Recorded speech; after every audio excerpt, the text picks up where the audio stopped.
Comenzamos entonces, sean todos bienvenidos a este encuentro de los postulantes oblatos ermitaños franciscanos de la Inmaculada. En el nombre del Padre, del Hijo y del Espíritu Santo. Digamos juntos la oración que Jesucristo nos enseñó. Invocamos confiadamente a la Virgen Santísima en este sábado, en la fiesta del apóstol San Matías. Padre nuestro que estás en el cielo, santificado sea tu nombre, venga a nosotros tu reino, hágase tu voluntad en la tierra como en el cielo. Danos hoy nuestro pan de cada día, perdona nuestras ofensas, como también nosotros perdonamos a los que nos ofenden. No nos dejes caer en la tentación y líbranos del mal. Alégrate María, llena eres de gracia, el Señor es contigo. Bendita tú eres entre todas las mujeres, y bendito es el fruto de tu vientre, Jesús. Santa María, Madre de Dios, ruega por nosotros pecadores, ahora y en la hora de nuestra muerte. Amén. Gloria al Padre, y al Hijo, y al Espíritu Santo.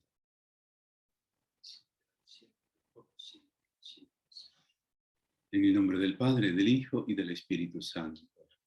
San Francisco de Asís, ruega por nosotros. Bien, hermanitos, nuevamente con ustedes, con mucha alegría y con mucha esperanza. En este mes de mayo, nos ubicamos en el mes de la Virgen, después de la fiesta de Nuestra Señora de Fátima, en el día del viernes. Vino un grupito de gente, ciertamente, como uno ambiciona mucho más.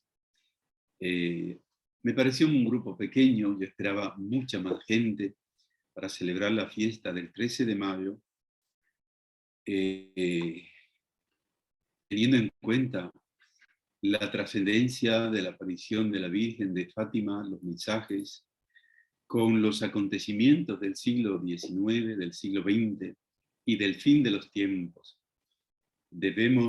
Pienso que deberíamos tener una respuesta más generosa y más abierta, ¿verdad? Esto lo digo en general para todos los que aún estén ajenos al misterio de Fátima, están ajenos al acontecimiento más trascendente del inicio del siglo XX, 1917. El acontecimiento de Fátima devela el plan del Altísimo para el mundo y para la Iglesia en primer lugar. Y en segundo lugar, delata los proyectos del demonio para el mundo y para la Iglesia. Y ahí que es tan importante el misterio de Fátima, los mensajes de Fátima, las llamadas de Fátima, como las menciona Lucía en su libro. Dejando este tema, este punto, pues pasamos a lo que hoy quiero compartir con ustedes, la formación en torno a lo que pretendió el concilio en su tiempo, en el año 1965, con la llamada renovación de la Iglesia. Renovación de la Iglesia con la vida religiosa, renovación de la Iglesia con la vida consagrada, con el sacerdocio, con el episcopado, renovación de la Iglesia con la liturgia, renovación de la Iglesia en todas las dimensiones. No es posible renovar la Iglesia si no se renuevan todas las dimensiones. O sea, solamente decir vamos a reformar el sacerdocio y la vida religiosa, si no tocamos la familia, la vida, la liturgia, no podemos hacer una renovación plena de la Iglesia. Por esto el concilio, los documentos del concilio, están llenos de una sabiduría del Espíritu que no tenemos idea de la trascendencia de los documentos del concilio.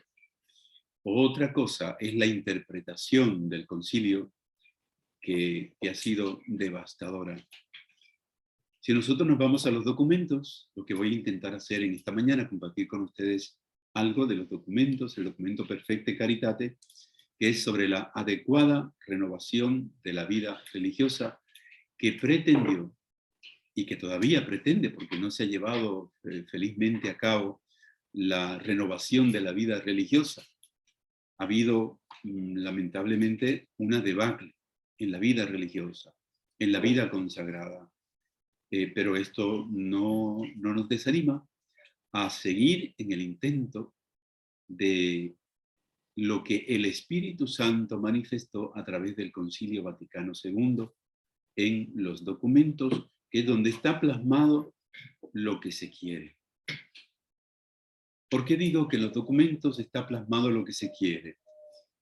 Porque usted sabe que cuando vamos a una reunión a deliberar, una reunión de trabajo, una reunión de los movimientos pastorales en la iglesia, en la parroquia, en una comunidad, en una congregación, vamos con unas agendas y no siempre esas agendas coinciden.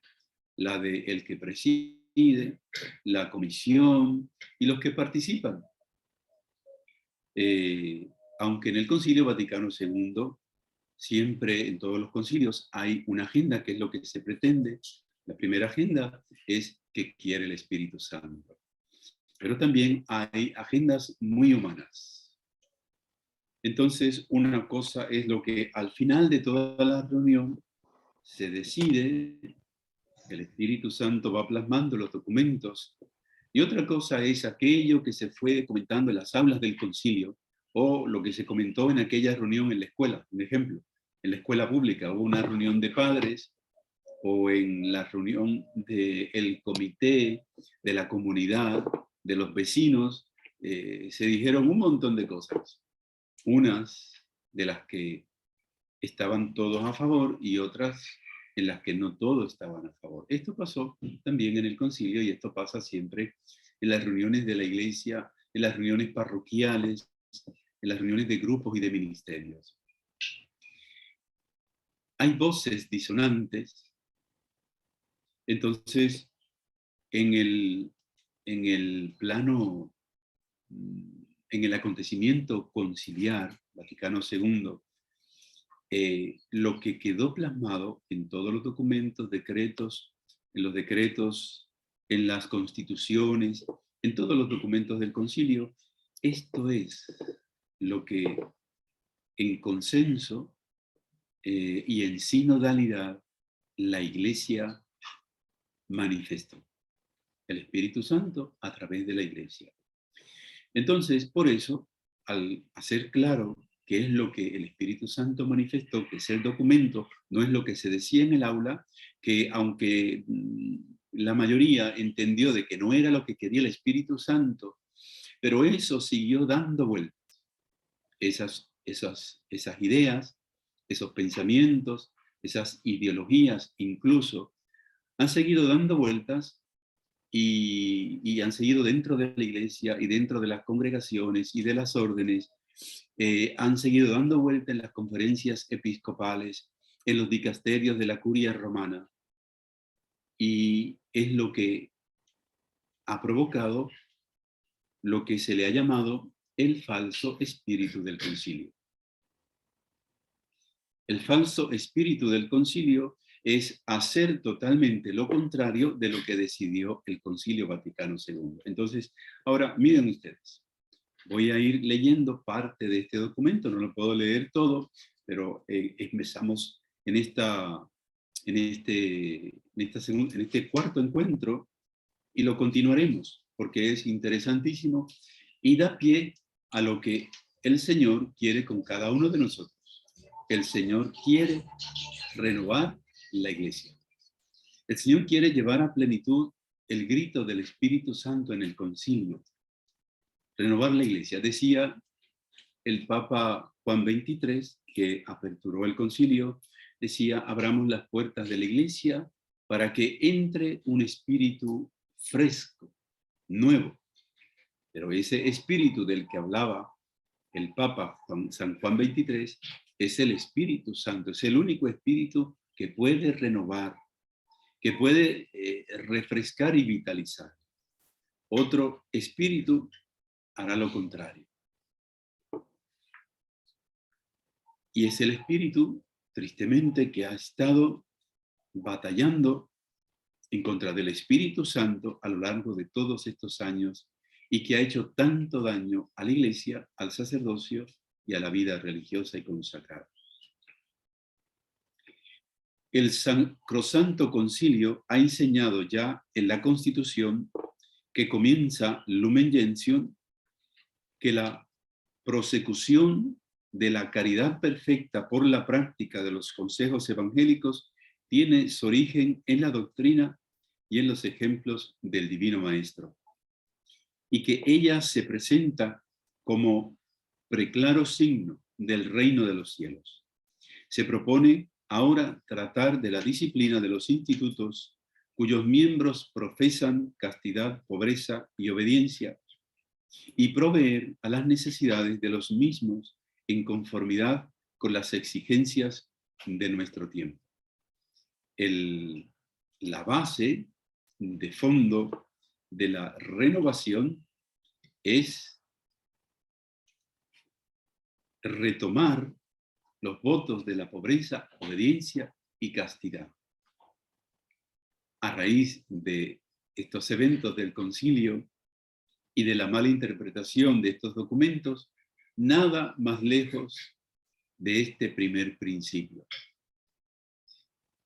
Escándalos sexuales. ¿Por qué hay escándalos sexuales en la Iglesia?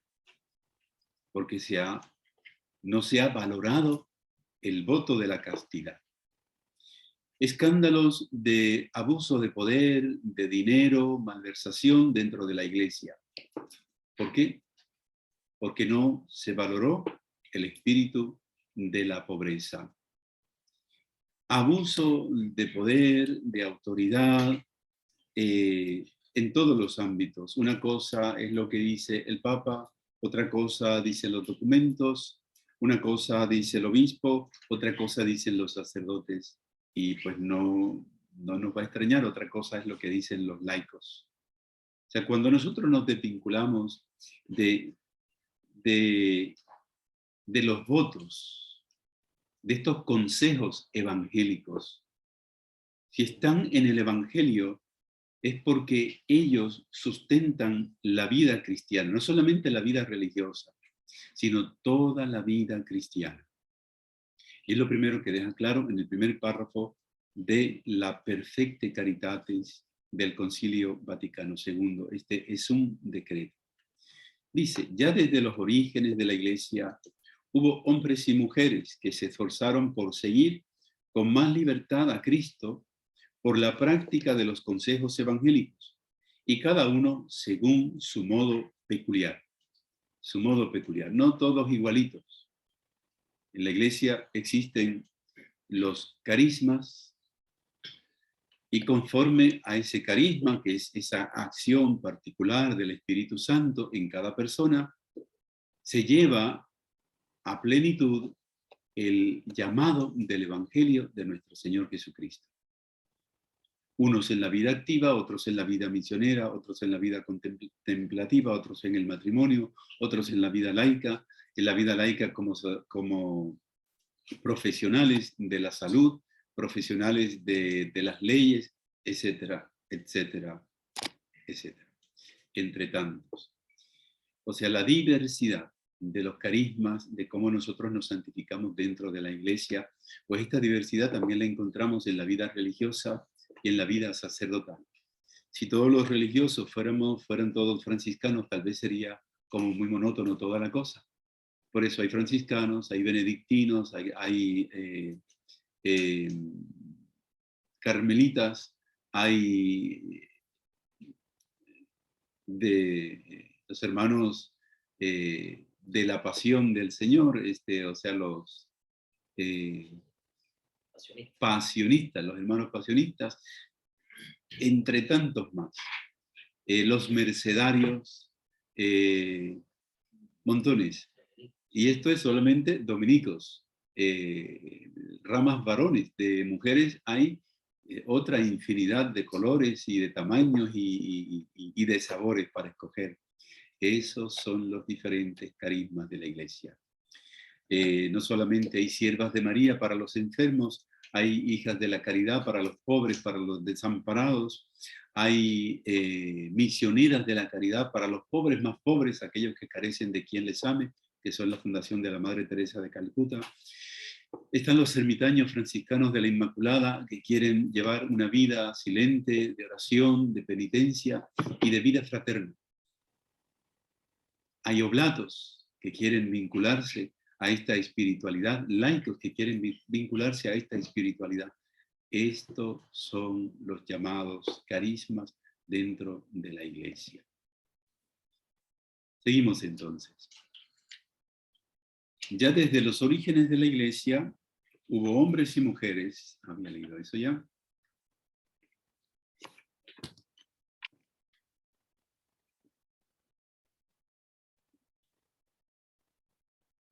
que se esforzaron por seguir con más libertad a Cristo por la práctica de los consejos evangélicos y cada uno según su modo peculiar. Llevaron una vida dedicada a Dios, muchos de los cuales bajo la inspiración del Espíritu Santo, o vivieron en la soledad o erigieron familias religiosas a las cuales la Iglesia, con su autoridad, escogió y aprobó. De buen grado, de donde por designio divino floreció aquella admirable variedad de familias religiosas que en tan gran manera contribuyó a que la Iglesia no solo estuviera equipada para toda obra buena, como dice Timoteo en el capítulo 3, 17, y preparada para la obra del ministerio en orden a la edificación del cuerpo de Cristo, sino también a que, hermoseada con los diversos dones de sus hijos, se presente como esposa que se engalana para su esposo, y por ella se ponga de manifiesto la multiforme sabiduría de Dios. Esa esposa que se engalana para el esposo es la iglesia, somos todos nosotros como iglesia. Y es la lectura que hoy vamos a escuchar del libro del Apocalipsis en la misa de este domingo, la segunda lectura. Y vi la iglesia, la Jerusalén celestial, que descendía del cielo, como una novia preparada, adornada para su esposo. Mas en medio de tanta diversidad de dones, todos los que son llamados por Dios a la práctica de los consejos evangélicos y fielmente los profesan, se consagran de modo particular al Señor, siguiendo a Cristo, quien por la caridad que el Espíritu Santo difunde en sus corazones, viven más y más por Cristo y para Cristo su cuerpo, que es la iglesia, porque cuanto más fervientemente se unen a Cristo por medio de esta donación de sí mismos, que abarca la vida entera, más exuberante resultará la vida de la iglesia y más intensamente fecundo su apostolado. Mientras más fervientemente es la entrega. Totalmente contrario a lo que hemos estado viviendo a lo largo de estos años. Una iglesia que en principio el ideal y el deseo era que se fuera encerveciendo y enriqueciendo por tantos dones y tantos carismas ya aprobados por la iglesia, son las congregaciones, las órdenes. Entonces, tristemente, hemos visto un empobrecimiento. Hay una expresión después del concilio. Sabemos que la iglesia fue gobernada por Pablo VI, quien también concluyó el concilio y vivió los primeros años del concilio. Y decía un sacerdote que iba a la audiencia del Papa Pablo VI, y el Papa Pablo VI empezó a cambiar el semblante de su rostro. A medida que iban pasando los años, después del concilio, y entonces la niña decía, mira, ¿por qué el Papa no ríe? El Papa no sonríe. La niña preguntaba, pues, porque lo normal era que el Papa salía saludando y sonriendo a todo el mundo. Entonces, este sacerdote que estaba cerca de la niña logra interpretar que la ausencia de la sonrisa del rostro del Papa era el peso y todo el trastorno que se estaba experimentando después del concilio, que cayó sobre el corazón del Papa, sobre la responsabilidad del Papa Pablo VI después del concilio. Es alarmante, hermanos, pero esta es la historia. Después del Concilio Vaticano II, más de 500.000 de religiosas abandonaron los conventos.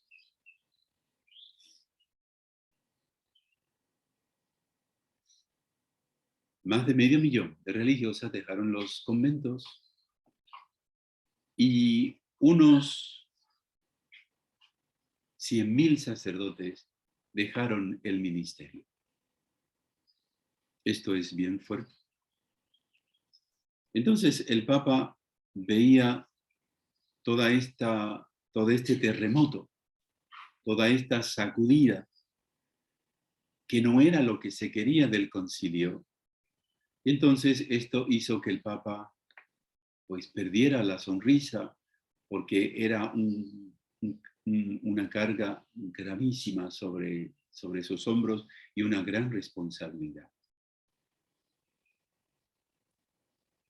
En vez de ver una iglesia renovada por el Espíritu, estábamos viendo una iglesia devastada por otro espíritu, que era el espíritu del mundo, el espíritu del siglo, del século, la secularización de la que tanto se ha hablado.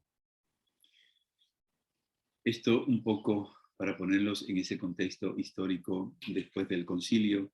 Y todavía nosotros seguimos mirando hoy, 60 años después del concilio, y tristemente los seminarios ya no se están vaciando, los conventos ya no se están vaciando, sino que se están cerrando.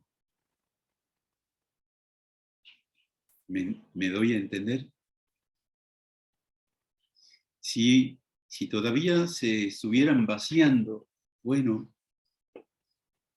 hay esperanza. O no deberíamos preocuparnos tanto. Pero lo que se está constatando, y ustedes ven las noticias de la iglesia, es el cierre de seminarios en todas partes, en muchos lados. Aquí en Puerto Rico, cada diócesis tenía su seminario. Ahora se ha abierto el seminario interdiocesano en Ponce. Precisamente, ¿por qué? Porque ya no se puede sostener un seminario solo. No hay suficientes sacerdotes ni hay suficientes vocaciones.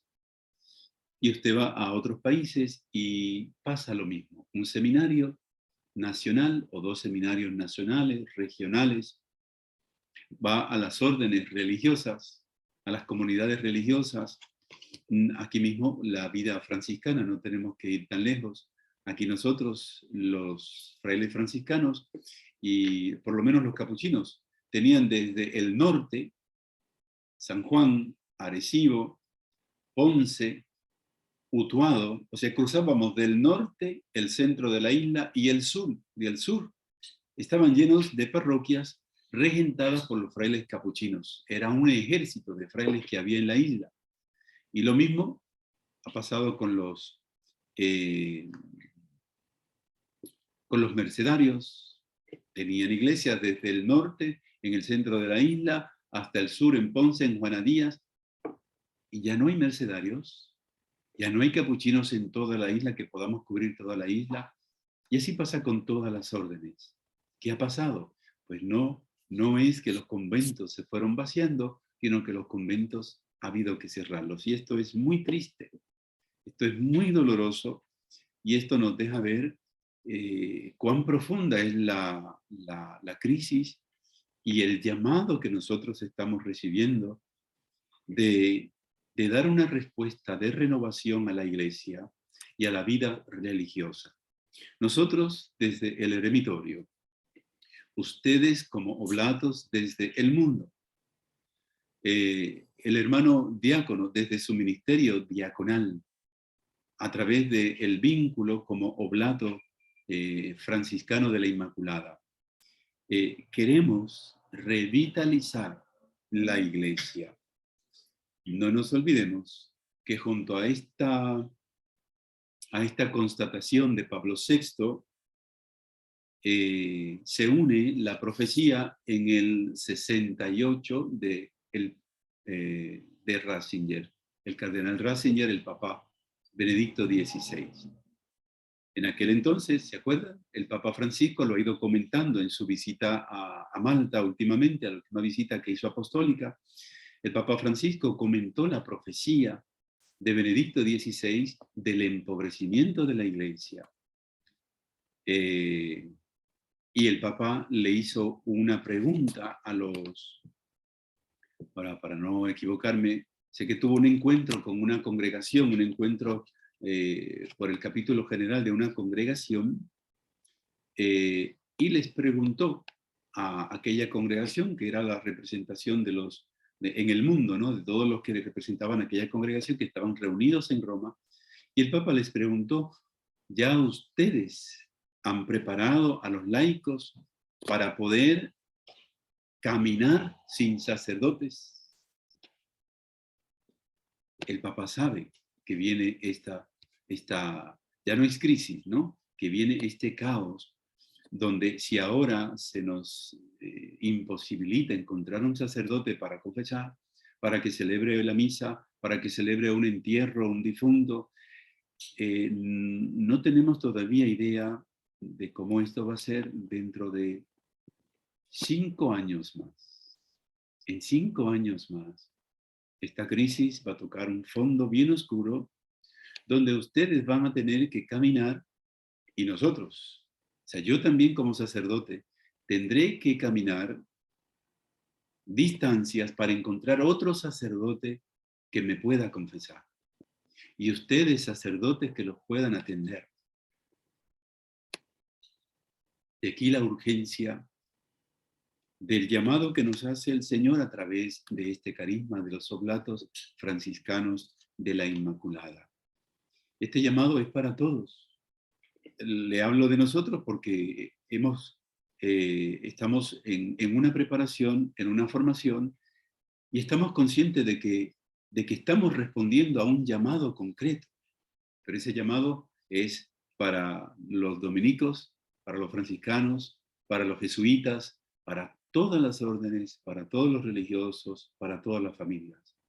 Si no hay una renovación, si no volvemos a los orígenes, como nos va a decir próximamente en el próximo punto, si no se vuelve a los orígenes, perdemos la identidad. Ahora me vino a la mente una experiencia, miren cómo es la memoria, los orígenes. Hace un tiempo atrás, un tiempito, unos años atrás, yo estaba en el centro capuchino, sí, en el centro capuchino, y yo iba a ver a mi mamá allá a Atillo y a cuidarla, pero iba por la mañana a darme una terapia en la playa, solito, como a las 8 de la mañana, iba allí a la Sardinera en Atillo, y allí hay una inmensa poza, y ahí iba a darme terapia, a nadar un poquito, antes de que saliera el sol y de que llegara la gente. Y entonces, un buen día, como yo estaba solo, no había nadie, yo iba solo, no había nadie. Pues entonces la llave del carro, dije, bueno, la voy a poner aquí cerquita, porque pues siempre me daba miedo que llegase alguien y se robara las llaves y el carro. Entonces hice un hoyo ahí en la orilla de la playa, y, y había ahí una botella plástica, y le puse la botella plástica encima de donde puse la llave, debajo de la tierra, ahí envuelta en una bolsita. Pim. Y entonces me voy a la playa. No hago más que poner el pie en el agua y escucho que la botella fue movida por el viento. Y por más que yo inmediatamente volví y quise encontrar dónde fue que estaba la botella, porque ahí estaba la llave, estuve hasta las 5 de la tarde y no encontré las llaves. O sea, si nosotros perdemos el origen, si nosotros no volvemos al origen donde está la llave, nos perdemos. Eso para mí fue una enseñanza. Yo tuve que llamar acá a Centro Capuchino y un fraile fue con una copia de la llave para entonces poder prender la guagua, y aquella copia nunca apareció y cernimos toda la tierra, toda la arena por todos lados y no apareció. Y eso a mí me tocó profundamente, de cómo es importante que nunca nosotros perdamos el origen. ¿Dónde? O sea, aquí, desde aquí yo me voy a venir a la playa. Pero si no pongo un punto fijo, que nadie lo mueva, como hice yo, puse una botella plástica. Pienso, hermanos, que esta es la parábola de la vida religiosa. Hemos perdido donde dejamos la llave y nos entretuvimos en el mar. Y ahora no encontramos la llave. Y pues obviamente sí, yo encontré la copia de la llave, pero la copia de la llave no tenía la alarma para poder abrir la alarma. Eso fue otro problema. La complicación. Entonces, hermanos,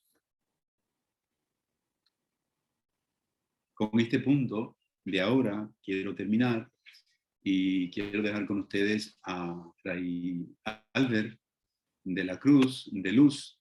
Él es el primero plato, ermitaño franciscano de la Inmaculada, que ya tiene sus votos, y entonces para que él le comparta cómo ha sido su experiencia y cuál ha sido su llamado como oblato, ya que estamos prácticamente a 2 meses de terminar este proceso, para que ustedes también inicien su noviciado tomando el capucho o el hábito.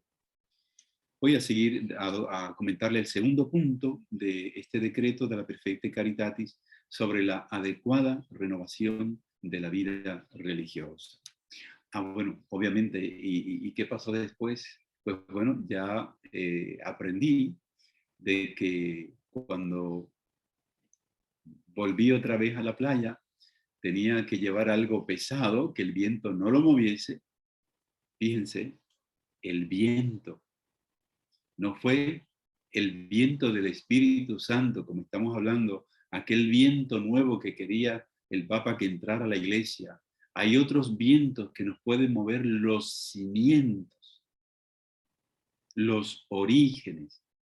Y si no podemos volver a los orígenes, no hacemos nada. No hacemos nada.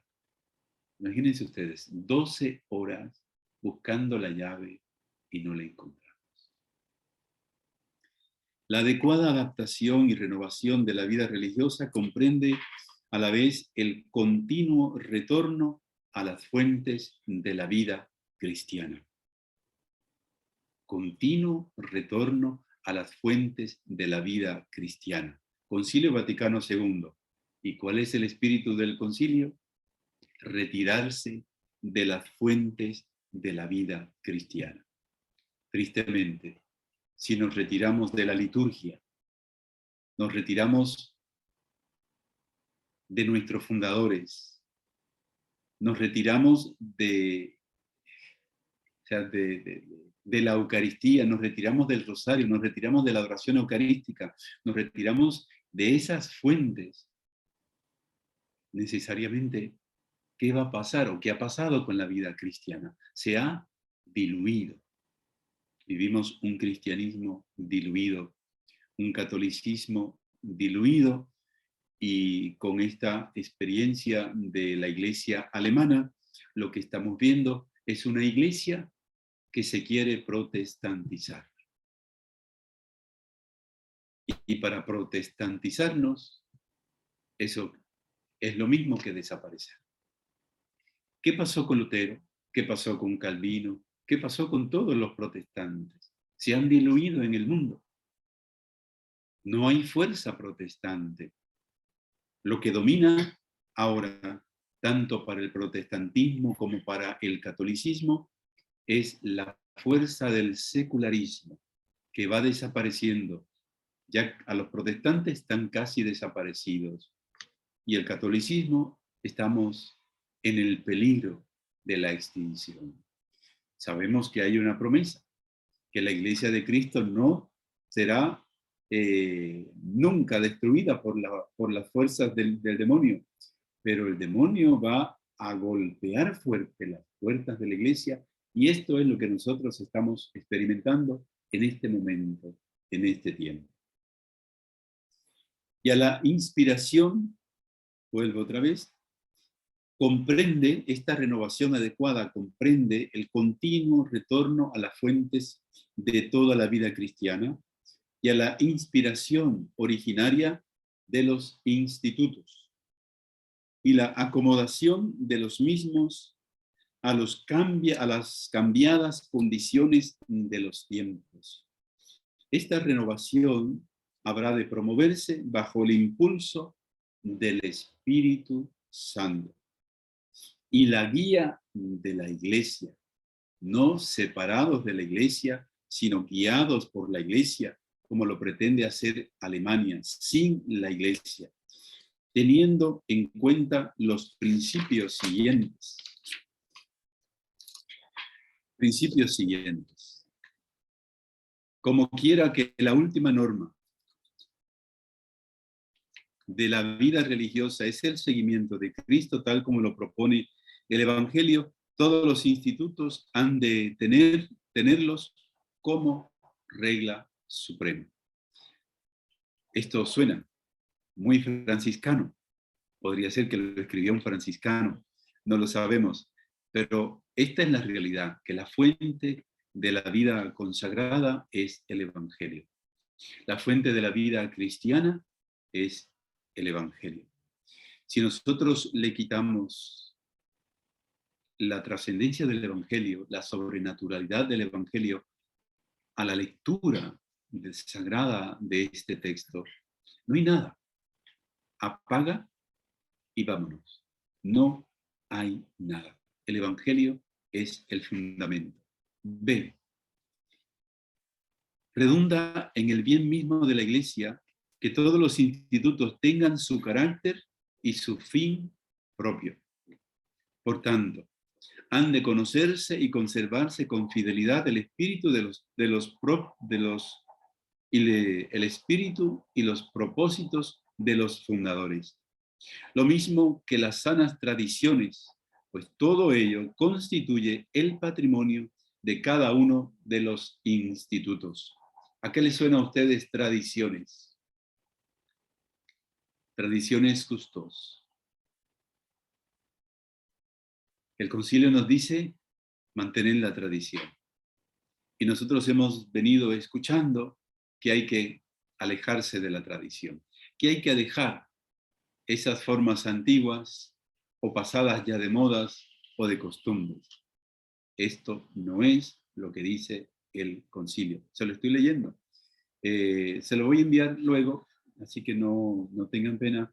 Luego le envío el documento del concilio y así para la próxima vez ya lo han leído y lo podemos discutir con más agilidad. El punto C.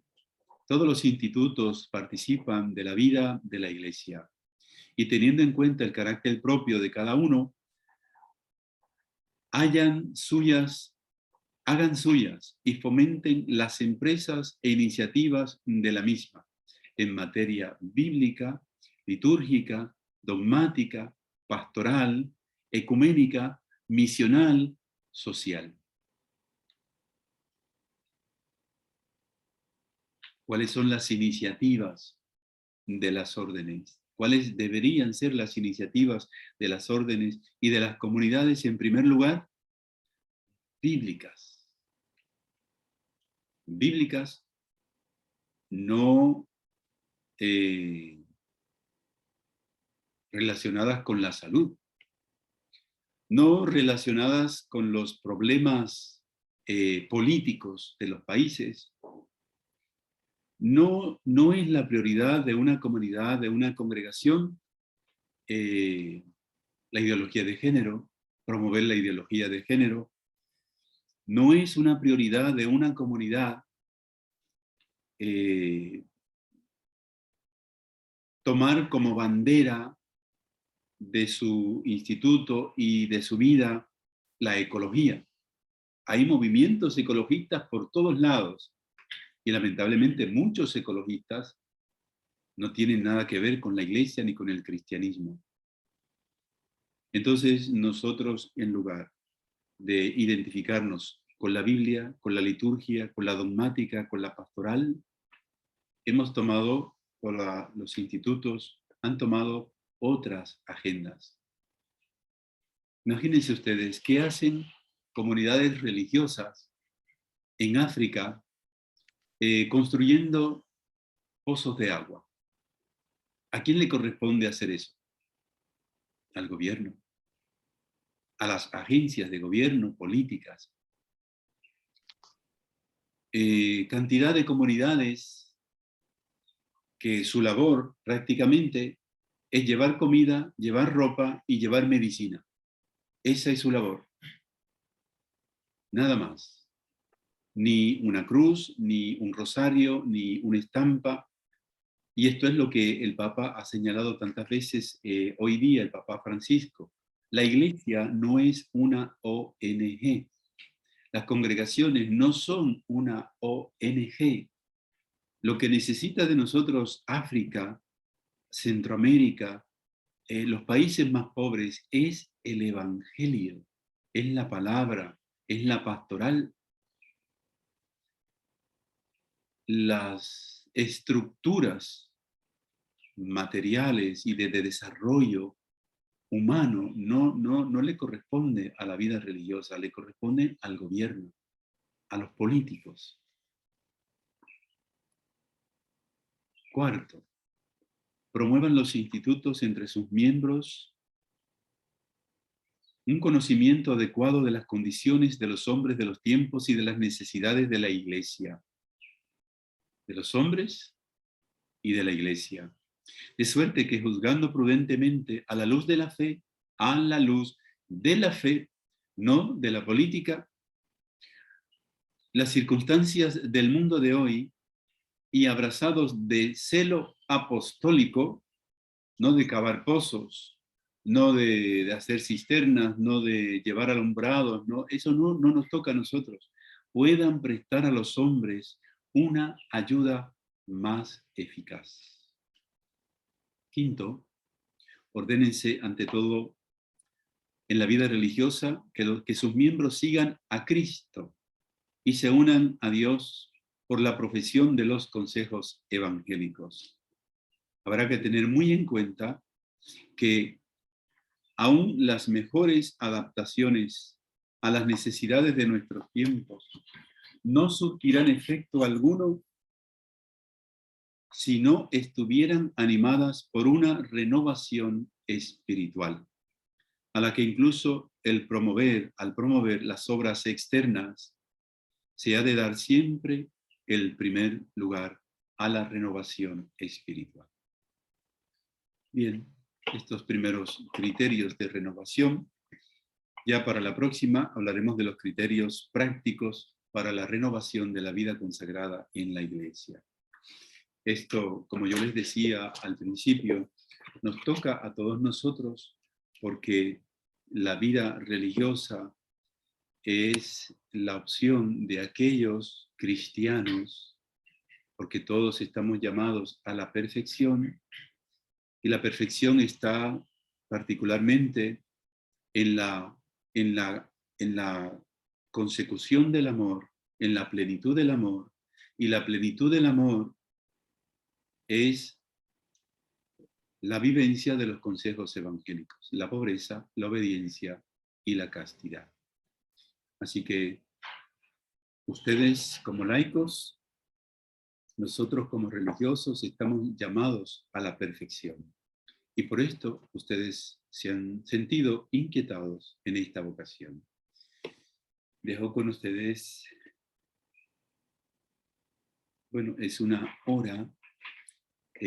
Si hay alguna pregunta, para entonces dar paso a escuchar el testimonio del hermano Albert de la Cruz. Así es que les escucho cuando la persona que vaya a hablar abra su micrófono, luego lo cierra, y entonces para yo poder hablar. Fray, tengo una pregunta. En el punto C, dice, todos los institutos participen en la vida de la iglesia y teniendo en cuenta el carácter propio de cada uno, hagan y fomenten las empresas. Y va en orden, enumerando, ¿no? Lo que usted mencionó: bíblica, litúrgica, dogmática, pastoral, ecuménica, misional, social. ¿Cómo sería, o sea, cómo sería ese balance entonces? Porque usted dio el ejemplo, por ejemplo, de que no, entiendo que es que no se dediquen solamente a la parte de, como usted dice, cavar pozos de agua, sino que fomenten, si son misioneros y están dentro de una comunidad, ¿verdad? Ayudarlos a que ellos mismos tengan esas iniciativas y más enfocarse en la parte entonces de evangelización como tal. Exacto. En la iglesia existe la pastoral, la visión, se me va ahora el nombre de... O sea, la iglesia tiene una visión social, ¿no? La pastoral social de la iglesia. Pero esta pastoral social es hacer presencia en las situaciones sociales a través del Evangelio. Por ejemplo, la pobreza que vamos a encontrar en los lugares a donde no ha llegado una adecuada repartición de los bienes, de las riquezas del mundo. Bueno, mi misión como religioso no es acabar allí la pobreza, no es necesariamente llenarle la cena de comida a las personas. Eso lo puedo hacer, pero yo no puedo dejar de evangelizar por hacer esto, sino que al yo llevar comida, al yo darle de comer al hambriento, la primera necesidad que tiene ese hambriento es de Jesús. Entonces no podemos intercambiar. Yo he tenido contacto con jóvenes que han estado en experiencias de misión en el África, en Ecuador. Y entonces este joven me decía que él llevaba 6 años llevando la misión con una X comunidad religiosa, y lo que le encomendaban a él era enseñarle deporte a los niños pobres del barrio. Ni siquiera la señal de la cruz, ni el Padre Nuestro, ni el Ave María. Entonces él era un agente social, en este caso atlético, llevaba una cruz, pero no hablaba de Cristo. Entonces todo el día lo que él hacía de catequesis lo hacía por su iniciativa, pero eso no era lo que le pedían los misioneros. Entonces eso es lo que debemos de evitar, y lo que el concilio ya advertía, y por eso pone la primacía. ¿Qué es lo primero? La Biblia, el dogma, la fe, todo lo que es espiritual, y luego poder dimensionar desde la visión espiritual la situación sociológica, humana, que nos vamos a encontrar en los diferentes lugares.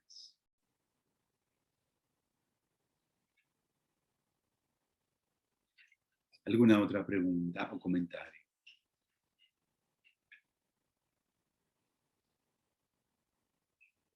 Como hizo la hermanita Gloria, El documento lo pueden encontrar en internet.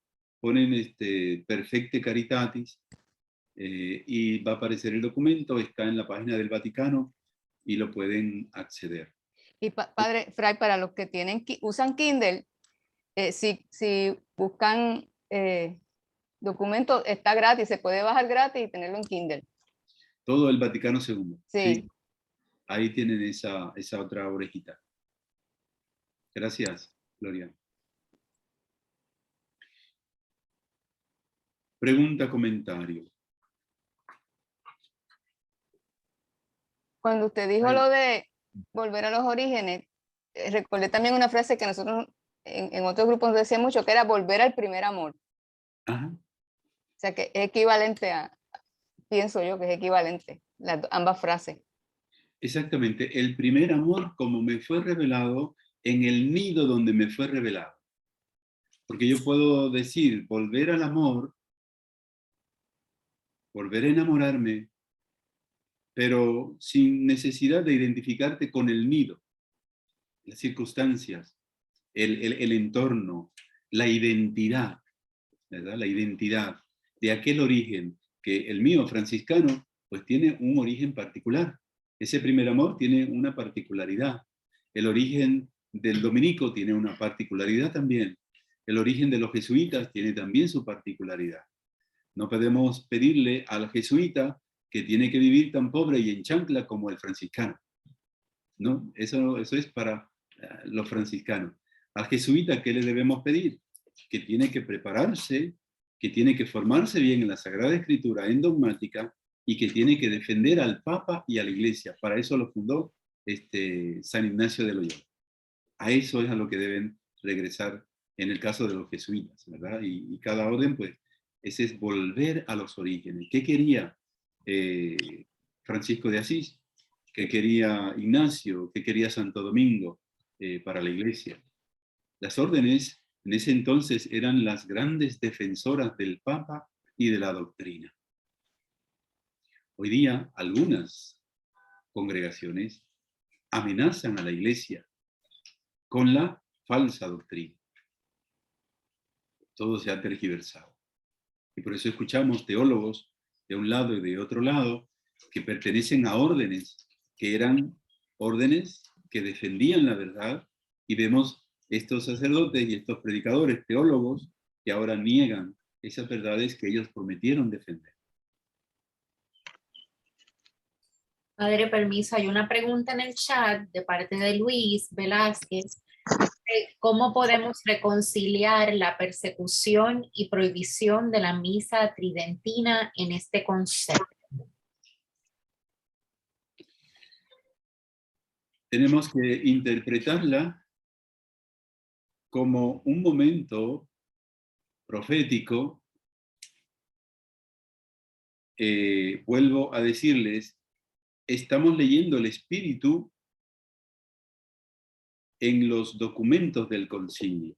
Esto es lo que el Espíritu Santo manifestó. Pero dentro de la Iglesia, desde aquel momento del concilio, desde antes, pero en aquel momento entró en el concilio todo este espíritu que no es el espíritu realmente de renovación, que quiere acabar con todo lo que huela a tradición. Entonces es una interpretación errada y puede ser el Papa. El Papa, digamos, en este caso ha sido objeto, él ha firmado el documento para limitar la celebración, no para, o sea, el Papa no ha extinguido el latín, sino que él ha pretendido poner un cierto orden, porque sí también había un desorden. O sea, había ciertas situaciones que había que corregir, pero, como el Papa dijo esto, ¿verdad? Vamos a limitar las misas en latín, las misas tridentinas, a aquellas comunidades que ya tradicionalmente lo hacen, porque había ciertos abusos, pero aquí cogieron muchos obispos, y cardenales que quieren desaparecer el latín, y entonces en ese documento pues el Papa delega a que los obispos son los que determinan. Ahí es donde está la trampa de el maligno para algunos obispos que limitan o incluso quieren desaparecer el latín dentro de la iglesia. Entonces, ¿desaparecerá el latín de la iglesia? No, no lo creo. El latín, todos los documentos de la Santa Iglesia están en latín y los documentos que se emana el mismo Papa están en latín. Así que, aunque no tengamos la misa en latín, de momento, algunas comunidades no la puedan tener, la misa no ha desaparecido y esto, como tantas otras situaciones, llegará el momento en que pasará. Los papas han llegado a suprimir congregaciones completas y luego viene otro papa y las restituye. Los jesuitas fueron suprimidos totalmente y vino otro papa y los reivindicó. Así que un papa se puede equivocar, mal informado, porque los papas actúan por lo que les informan. Recuerden una frase que se ha hecho, ha dado mucha vuelta con esto de la destitución del obispo de Arecibo. De Roma viene lo que a Roma va. Entonces la información que le llega al Papa es en base a esa con la que el Papa toma decisiones, y muchas veces el Papa no siempre se entera de todas las decisiones que se toman en el Vaticano. Hay decisiones que la toman los dicasterios, muchas veces responsabilizando al Papa, y el Papa ni siquiera ha visto eso, o simplemente lo dejó pasar, lo ha permitido. O sea, hay situaciones, esto es un momento muy delicado, en el que más bien debemos orar y esperar tiempos mejores. Pero saber, antes de que vengan tiempos mejores, vendrán todavía tiempos peores, muy difíciles. Y más importante que el latín es la Eucaristía. Y el culto de la Eucaristía es el que tenemos que preservar. Es más importante que la lengua. El misterio es más importante, sin dejar de ser importante el latín. De verdad no quiero que me malinterpreten.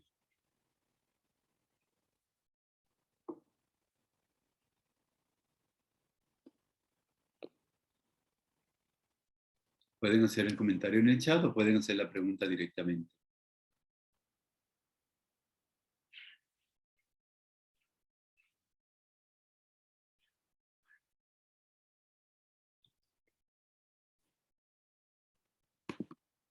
Davide, de Italia. ¿Dónde está? ¿Y dónde está Davide?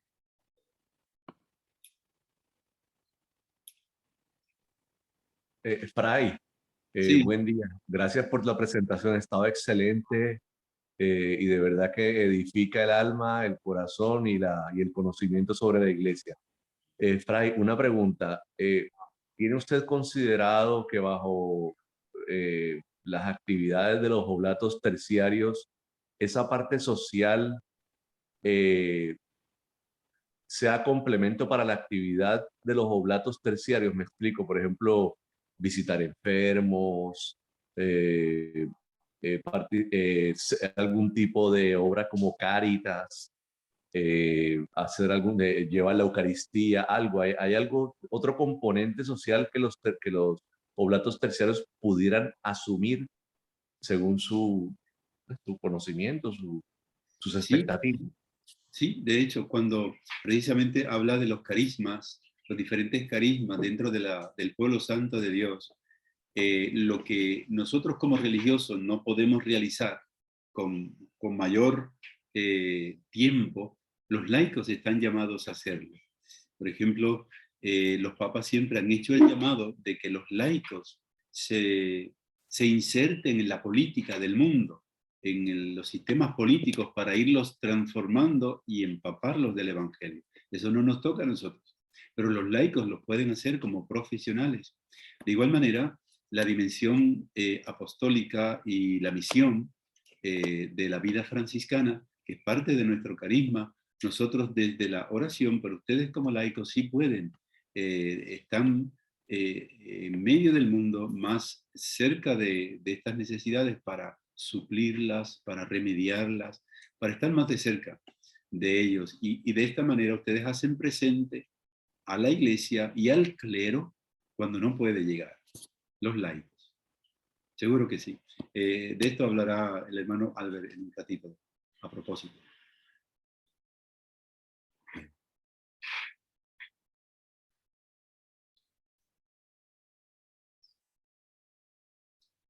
Recuerden activar el microfonito si van a hablar o a preguntar. Si no hay más preguntas, pasamos entonces a escuchar el testimonio de nuestro hermano Albert. ¿Alguna pregunta? ¿Algún comentario? Hay algo que preguntan mucho y me han preguntado mucho individualmente, es el uso del hábito. Cuáles son las expectativas y cómo va a ser el hábito y todas esas tienen esas preguntas, pero quizás lo podemos hacer al final luego de que el hermano Albert hable. Exactamente, precisamente él tiene parte de su testimonio, el uso del hábito, y como ya he dicho en otras intervenciones, todos van a tomar el hábito, es un rito, es parte de la iniciación de ustedes, del noviciado, es tomar el hábito. Lo que les decía es que siempre, para aquellos que son oblatos per se, pues están llamados a llevar el hábito siempre, como consagrados. Los que se vinculan, los oblatos asociados, toman el hábito, pero tienen la libertad de usarlo en algunos momentos, cuando nos encontramos, cuando venimos a la misa, cuando celebramos nuestros patrones, o sea, en momentos particulares donde nos vamos a reunir como oblatos, cada uno puede venir con su medio hábito. Es el que van a ver que tiene el hermano, es el mismo hábito de nosotros, la capucha, el capuchón, como yo le llamo, y ese lo pueden usar todo el tiempo, o sea, nadie le puede prohibir utilizar ese capuchón, o sea, es una manera de como usted quiere vestir, o sea, yo quiero vestir de esta manera, y yo incluso, bueno, viajo con el capuchón por facilidad cuando salgo fuera, y luego llego a donde voy y me pongo el hábito completo. Albert trabaja en el municipio y utiliza el hábito. Y entonces es causa siempre de testimonio y de preguntas y de curiosidad. Incluso algunos lo confunden, que si es padre, que si es fraile. Pero esto, el hábito es una espiritualidad. Ya en los próximos encuentros últimos hablaremos de la espiritualidad del hábito. Es una manera de nosotros presentarnos ante el mundo, como consagrados, como separados del mundo.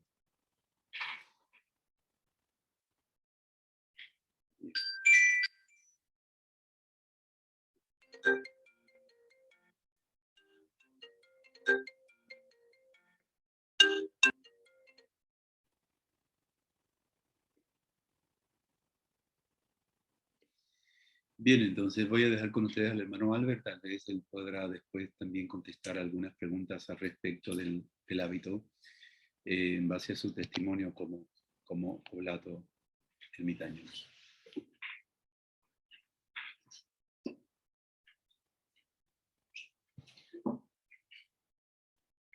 Buen día, hermanos, pase bien. Bueno,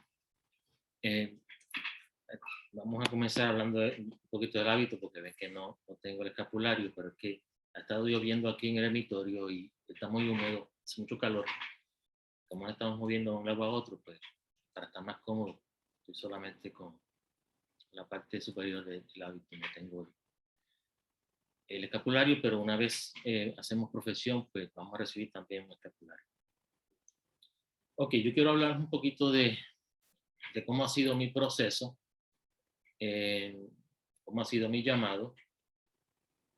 Y mi llamado fue bastante particular. Yo vengo de la Orden Franciscana Seglar y pertenecí a esa comunidad por 10 años. Y entonces, luego el Señor me hace un llamado, era dentro del llamado, a vivir una vida de mayor contemplación. Y entonces comienzo a vivir como semi-ermitaño sin saberlo, ¿no? Me consagro a la Inmaculada, 8 de diciembre del año 2016, consagro mi franciscanismo y empiezo a vivir de forma contemplativa mi vida franciscana en la soledad, en el silencio y en la oración, aún siendo un hombre casado y aún estando trabajando en el mundo. Cuando surge la comunidad de los ermitaños, ya Fray Aníbal era mi director espiritual desde que yo era seglar, terciario, y entonces comienza todo este proceso, él en su llamado a la vida eremítica y yo que ya la estaba viviendo, y entonces pues era la combinación perfecta. Hago el acercamiento y entonces pues Fray, al igual que San Francisco de Asís, no tenía proyectado que hubiera una comunidad, sino que las cosas se fueron dando según el Espíritu Santo lo pidió. Y yo recuerdo que aquel primer acercamiento, él me dice: Albert, esto está en embrión, ni siquiera en pañales, en embrión, me decía. Vamos a dejar que el Espíritu Santo vaya llevando las cosas a donde él quiere. Y entonces, pero yo seguí insistiendo. Me parece que la segunda o tercera reunión que tuvimos, luego de que él ya estaba viviendo como ermitaño, fue un 12 de febrero del 2019. Prácticamente hacía un mes que había comenzado la comunidad, cuando entonces él da acceso a mi entrada como seglar, porque no existía algo parecido todavía, no estaba proyectado. Y entonces ahí surge el nombre, que obviamente ya se usaba en otras congregaciones de Oblato, Ermitaño Franciscano de la Inmaculada. Así que yo comencé mi proceso, mi aspirantado oficialmente, el 12 de febrero de 2016, y empezaron a surgir todas las dudas que tienen ustedes, todas esas preguntas que ustedes han estado haciendo, pues a mí también me surgieron, y en su momento yo preguntaba, ¿y cómo va a ser esto? ¿Cuál va a ser mi misión? ¿Qué tengo que hacer? ¿Voy a usar un hábito? ¿Habrá un cambio de nombre? Todas esas dudas surgieron, y el Espíritu Santo fue moviendo las cosas, y la sabiduría que el Espíritu Santo le dio a Fray Aníbal también. Y entonces, pues, fuimos desarrollando esto hasta que finalmente surgieron los oblatos ermitaños de la Inmaculada. Y entonces, ese mismo año, 8 de diciembre, yo comencé y entonces mi postulantado, y estuve por un año, hice mi noviciado también un 8 de diciembre, para que fuera una fecha importante para mí, porque me había consagrado originalmente un 8 de diciembre. Y entonces, pues, ha seguido siendo esa la fecha. Y luego un 8 de diciembre, entonces hago mi profesión perpetua, ya como profeso, ¿verdad?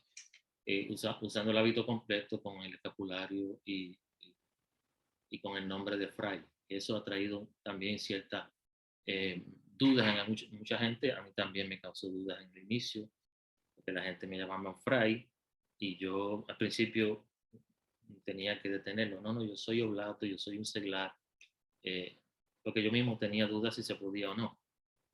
Pero ya luego en dirección espiritual y llegando con Fray Aníbal, me dice: mira, ese es el término latino para hermano, así que no hay ningún problema, ¿no? Fray no significa religioso, Fray significa hermano. Así que te pueden llamar Fray sin ningún problema, porque tú estás consagrado a una comunidad religiosa, como seglar. Y entonces de ahí es que entonces surge la iniciativa de yo poner mi nombre en mi página de Facebook como Fray Albert de la Cruz de Luz, porque obviamente hubo un cambio de nombre también, porque pues somos como un nuevo nacimiento, ¿verdad?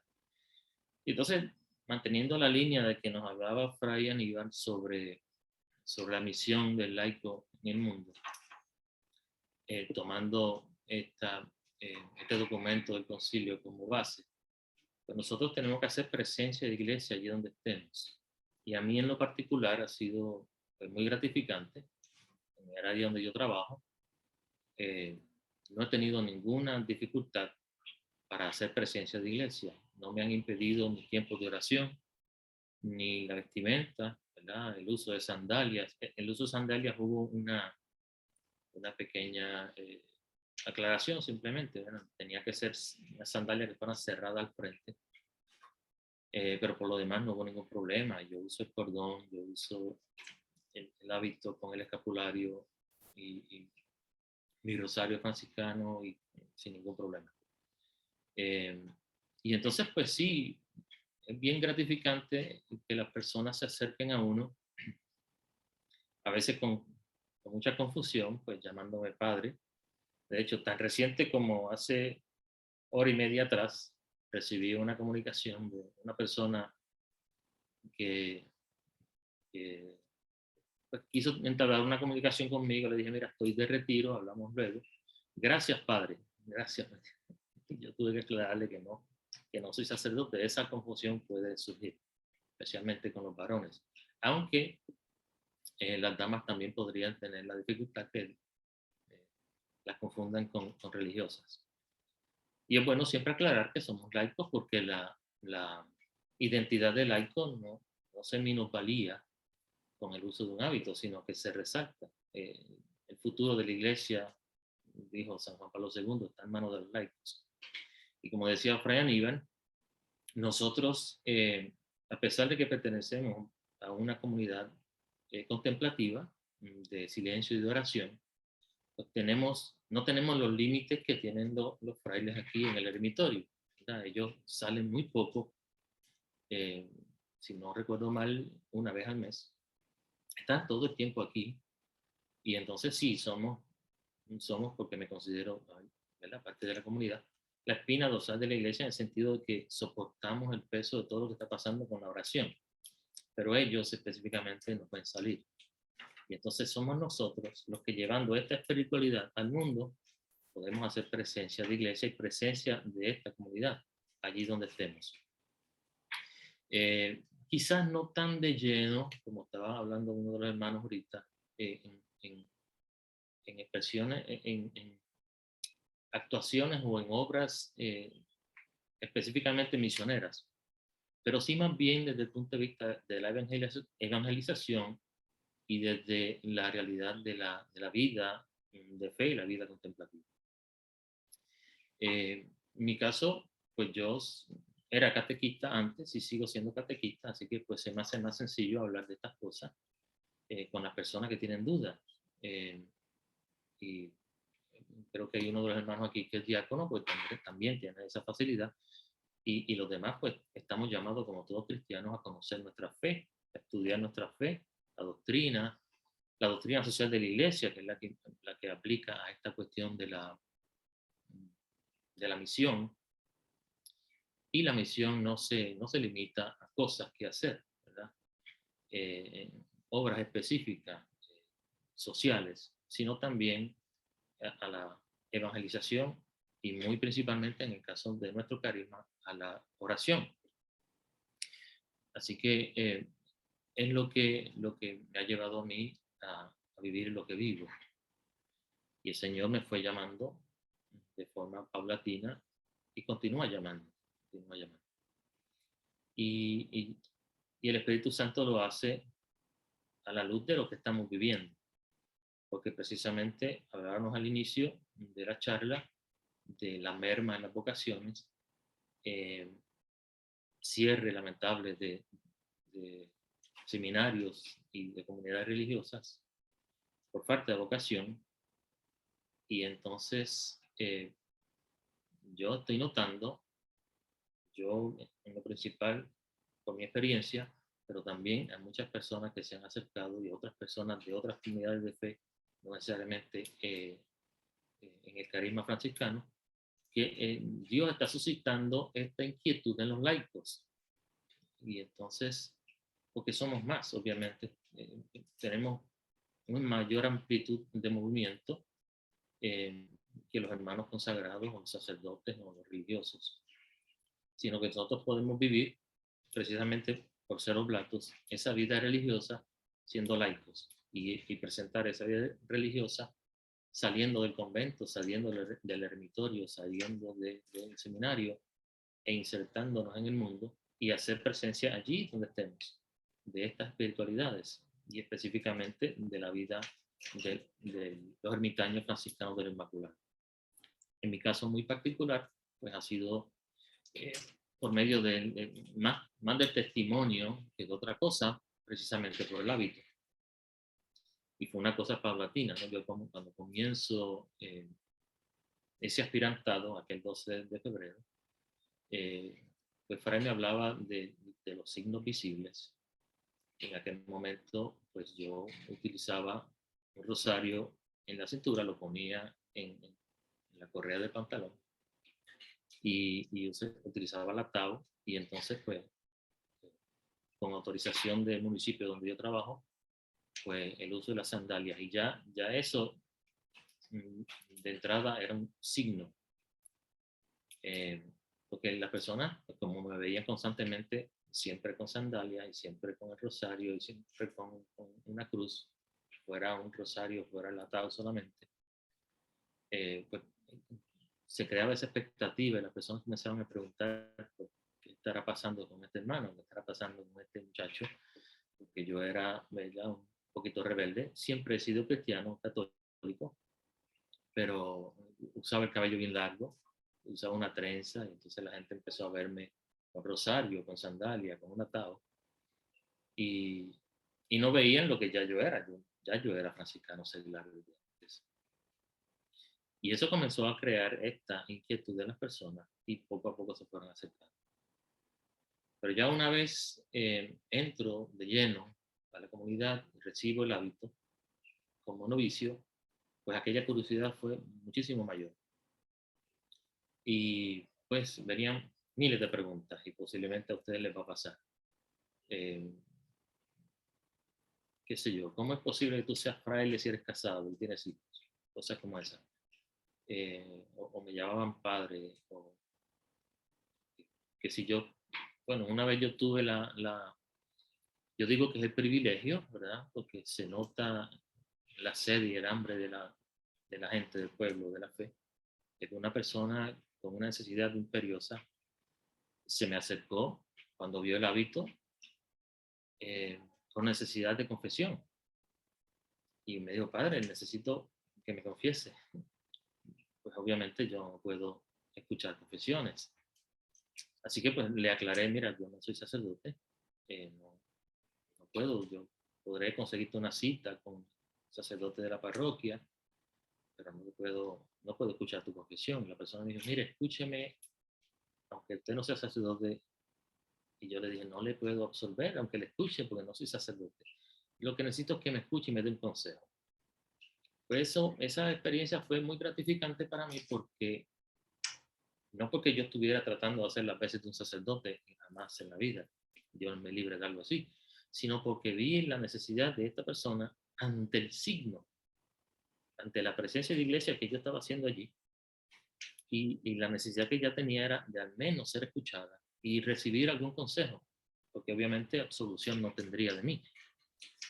Pues yo tuve la dicha, el privilegio de poder escuchar a esta persona y poderla aconsejar, y le doy muchísimas gracias a Dios de que tenía una respuesta en el momento, ¿verdad? El Espíritu Santo así trabaja. En el momento me dio la respuesta que ella necesitaba. Cosas como esas me han pasado mucho durante este tiempo. Yo llevo viviendo como ermitaño ya aproximadamente 6 años y 3 años más o menos en esta comunidad. Y ha sido muy gratificante precisamente por esa hambre que yo he visto en el pueblo de Dios de signos visibles que lleven a Cristo, que lleven al Señor. Y precisamente por la merma de sacerdotes es a nosotros que nos toca.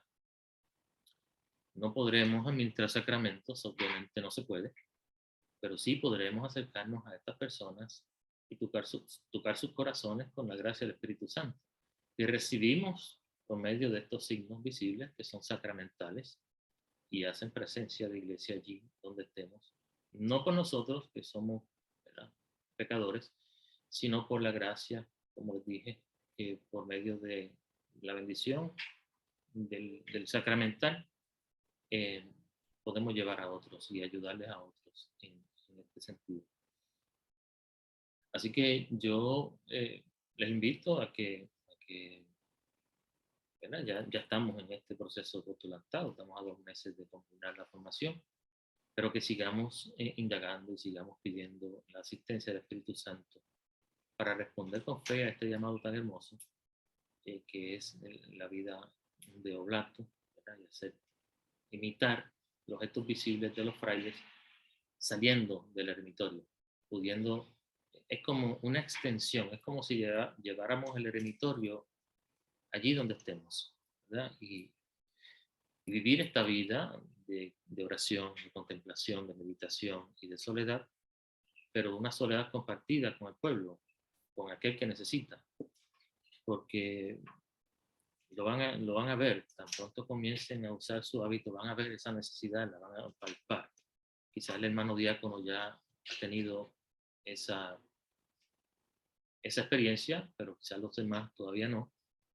Cuando empecemos a usar el hábito se van a dar cuenta de lo que les digo. Es una cosa, a veces yo llego a mi casa y no se los voy a negar y tengo que confesarme con la almohada y muchas veces dejo lágrimas allí porque la necesidad es mucha. En la iglesia cada vez se va achicando. Los que están llamados a llevar la palabra de la forma que deberían hacer, pues como decía Padre Aníbal ahorita, pues se han limitado a ver sus congregaciones, sus instituciones como una ONG y ayudan en lo social, que es muy bueno, pero hay muchísimas organizaciones de índole social en el mundo para ayudar a estas necesidades que tienen los pueblos. Pero hay una necesidad mayor que es la de llevar a Cristo, que eso es muchísimo más importante, muchísimo más importante. Yo no podría concebir que una persona muera de hambre cerca de mí si yo tengo un pedazo de pan para darle. Pero sería mucho más terrible para mí en el momento de mi juicio particular, cuando me digan, le diste pan, pero se condenó porque nunca lo hablaste de mí, ¿verdad? Entonces esta persona no conoció a Cristo por mi culpa, ¿verdad? Entonces seremos juzgados en el amor, dice San Juan de la Cruz. Nuestro ministerio principal es la oración, pero también llevar la palabra de Dios allí donde estemos. Muchas veces sin palabras, como decía San Francisco, con nuestro propio testimonio, ¿verdad? Estar allí presentes. Pero hay veces que sí, hay veces que las personas necesitan escuchar una palabra de aliento y van donde uno y entonces pues necesitamos nosotros también descargar un poco, ¿verdad? Por medio de la dirección espiritual. Así que Fray Aníbal me dará un cocotazo, pero necesitamos hablar mucho con él, porque vamos a cargarnos, se van a dar cuenta de eso. Vamos a cargarnos de muchos problemas sociales que la gente va a querer descargar en nosotros, porque ven en nosotros a la iglesia. Nosotros representamos a la iglesia allí donde estemos con nuestro hábito o con nuestra, ¿verdad?, signos visibles. Por ejemplo, los varones no necesariamente tienen que dejarse crecer la barba. Eso no es un requisito. Pero el Espíritu Santo permitió que a mí me creciera. Yo soy lampiño y la barba creció. Así que pues, el Espíritu Santo quiso que fuera así. Y entonces, pues también es un signo visible donde trato de parecerme a nuestro padre fundador, ¿verdad? Desde la familia franciscana me refiero. Y de ahí que la mayoría de las ramificaciones que tiene el franciscanismo, pues los varones en la mayoría de los casos usamos barba. Pero reitero, no es requisito. Si no te crece, no te crece. Lo importante es tener en el corazón esta espiritualidad franciscana y llevarla al mundo. Y llevarla de la mejor manera que se pueda. Ahorita preguntaban sobre las misas tridentinas y Fray hablaba de regresar a las raíces. Tampoco es un requisito que vayamos a hablar latín, que tengamos que aprender latín.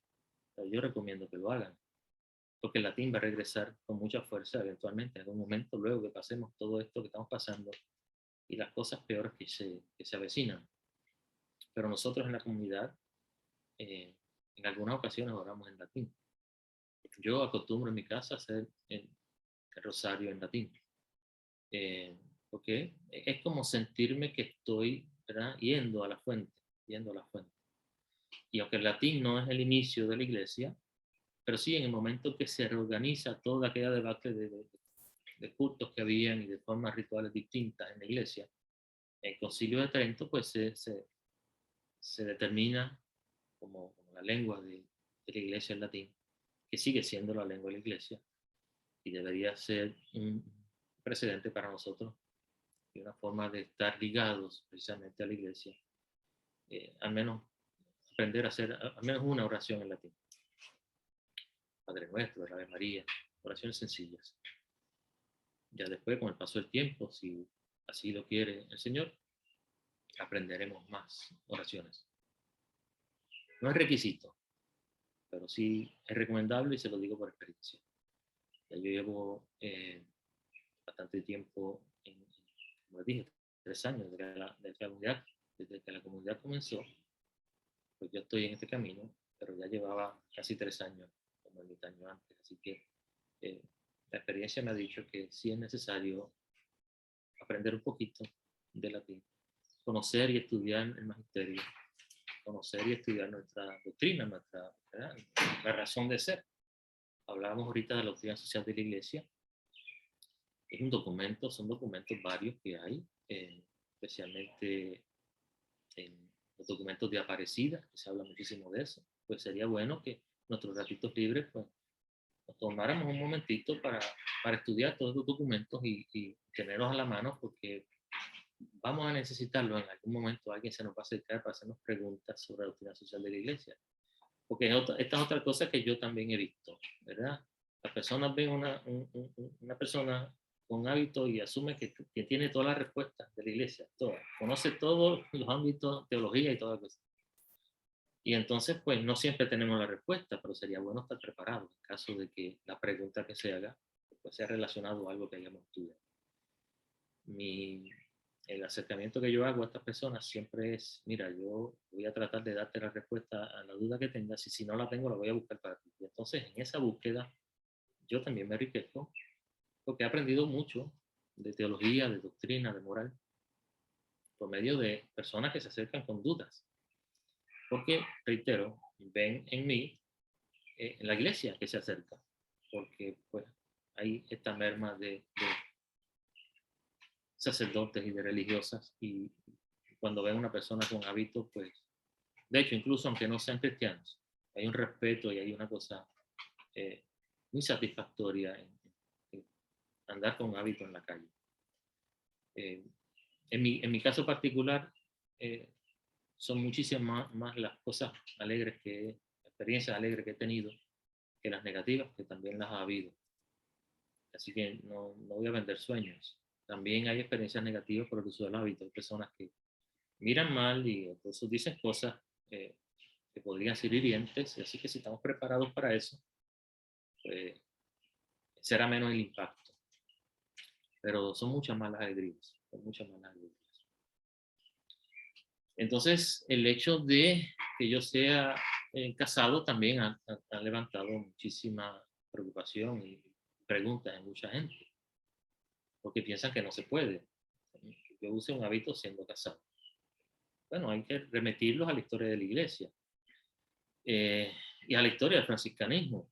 Y la tercera orden franciscana, los terciarios, en el inicio se llamaban penitentes y eran esposos, la mayoría de ellos, matrimonios que querían entrar a la vida ejemplar de San Francisco como frailes o como religiosas, pero querían mantener su estado laical, especialmente si estaban casados, y entonces pues el Espíritu Santo inspira a San Francisco, la tercera orden religiosa, que en el inicio eran penitentes, y bueno, pues también metían un hábito, y estaban casados. Así que pudiéramos remitirlos a la historia, a las personas que se acerquen a decirme, si eres casado no puedes usar hábito, porque hay muchas personas que vienen con dudas, pero hay otros que vienen a imponer su idea. Eso también es importante que lo tengan claro, porque nos vamos a encontrar con gente así, que quieren imponernos ideas, que quieren imponernos su criterio. Tú no puedes, empiezan con eso, no puedes hacer tal cosa, no puedes decir, no puedes, y no hay tal cosa.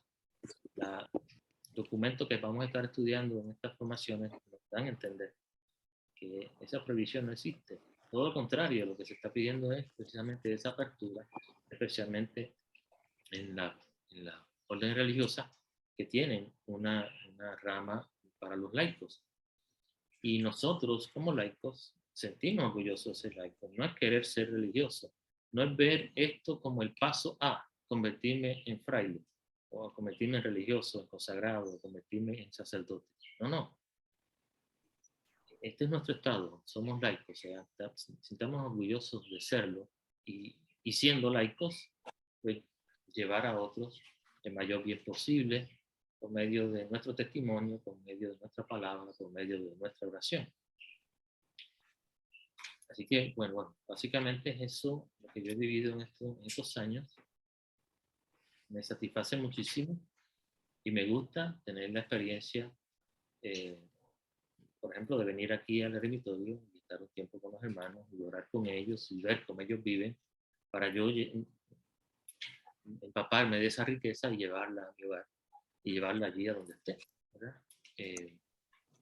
Por ejemplo, esos tiempos de oración prolongados que tenemos a veces frente al Santísimo, pues yo no tengo un Santísimo en mi casa, ¿verdad? Pues entonces aprovecho esos momentos que estoy aquí y voy con mis baterías recargadas para, principalmente en mi casa, en mi familia, pero también en mi entorno como seglar, como laico. En mi trabajo, que por ahora estoy trabajando en el municipio de Tuacta, no sé cuánto tiempo estoy allí, pero mientras esté allí, pues haré en la medida de lo posible presencia de iglesia. Y estos momentos de venir aquí, de encuentro con los frailes, es bien enriquecedor. Yo auguro que una vez todos estemos consagrados o vinculados, pues estos encuentros pues, podrán ser con mayor frecuencia, en donde podamos venir todos los oblatos a participar de charlas aquí. Quizás no podamos venir a quedarnos todos, ¿verdad? Porque el espacio no cabríamos aquí todos, ¿verdad? Pero sí podríamos tener encuentros, podríamos organizar algún lugar donde pudiéramos hacer algún retiro y estar todos juntos. O pues hacer acercamientos con Fray Aníbal y venir poco a poco algunos y vivir la experiencia de estar aquí algunos días y sentirse religioso, pero orgulloso de ser laico. No sé si Fray me querrá ayudar aquí. Si hay alguien que quiera hacer una pregunta, en estos momentos pues podría hacerla. Yo estaré gustoso de responder, pero tengo el vaqueo de Fray. Si yo no sé, él responde.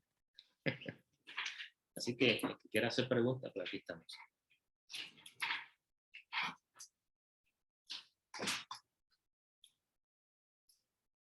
Recuerden abrir su micrófono, el que quiera hacer preguntas o algún comentario, alguna duda que tenga relacionado a cómo vivimos los oblatos. ¿Alguna pregunta relacionada con cómo yo he vivido esta experiencia? Pues será bienvenida esa pregunta.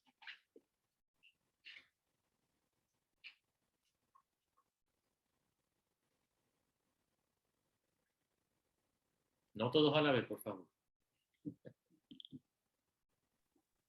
Saludos, mi nombre es Juan.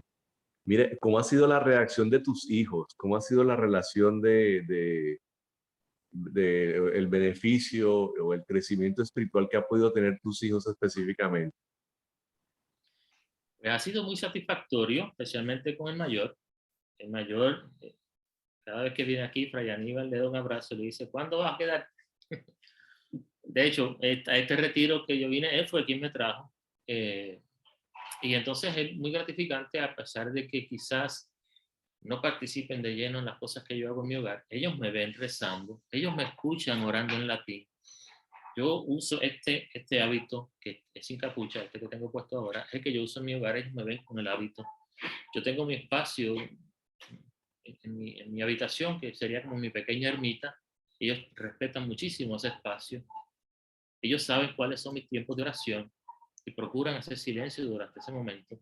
Y me preguntan cosas. Y aunque quizás no están tan cerca de la iglesia como yo quisiera, yo sigo haciendo presencia de iglesia allí y siendo testimonio para ellos. Y cuando el Señor quiera, pues quizás alguno de ellos sea franciscano o diocesano o simplemente un laico comprometido en la iglesia, pero por lo menos la base espiritual de oración y de acercamiento a Dios la tienen, porque ellos notan eso en mí, de que para mí lo primero es la iglesia, primero Dios, luego mi familia, luego la iglesia, y ellos ven ese orden de cosas, ¿verdad?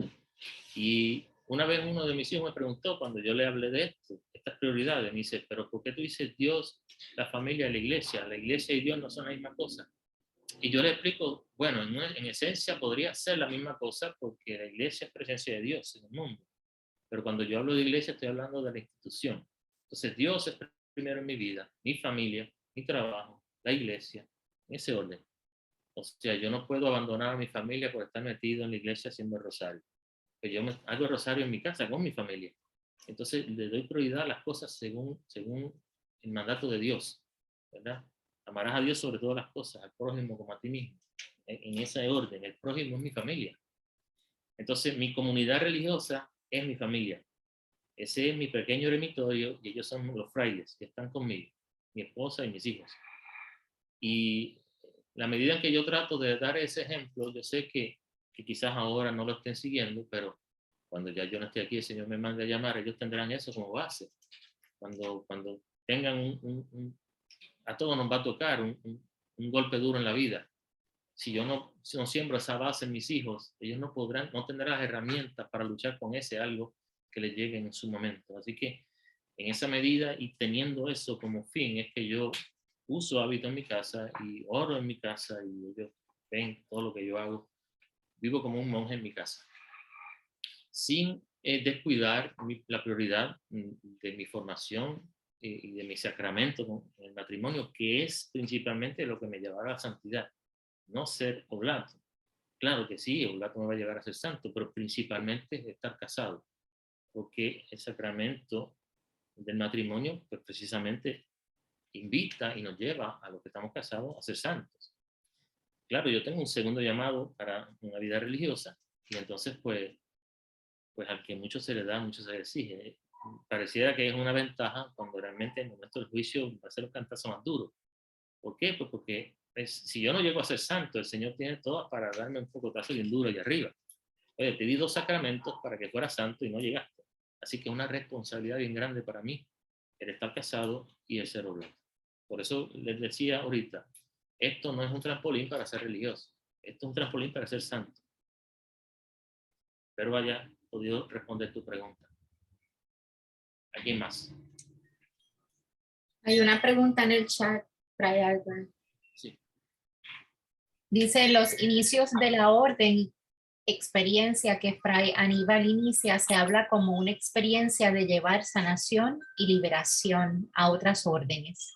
Dicho esto, ¿cómo te involucras desde tu experiencia de laico en esta misión? Bueno, ciertamente yo no soy exorcista. El exorcista es Fray Aníbal. Pero él tiene una misión de liberación en la que cuando tiene una necesidad de asistencia en la oración, va inmediatamente a contar con nosotros primero, con los frailes aquí y con nosotros.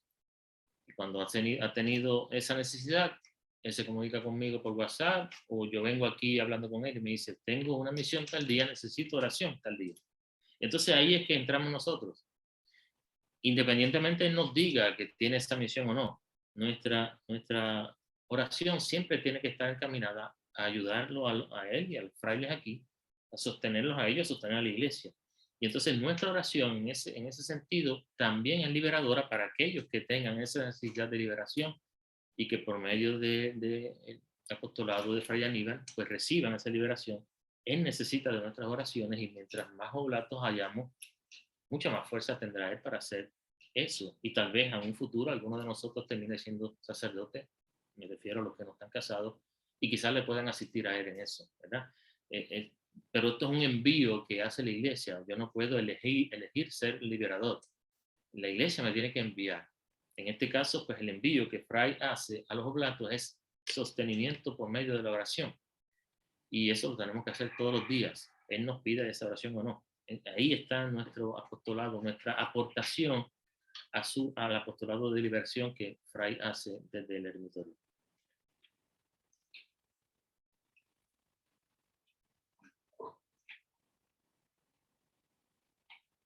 Si hay más preguntas, estamos aquí todavía.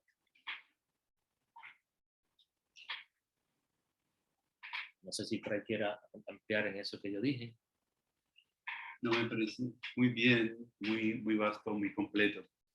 Y del igual la pregunta que hizo Juan Bellón, cómo ellos, ustedes como oblatos, como laicos, nos pueden ayudar en la dimensión misionera y en lo que es la cercanía y el ministerio del servicio a los pobres y a los necesitados.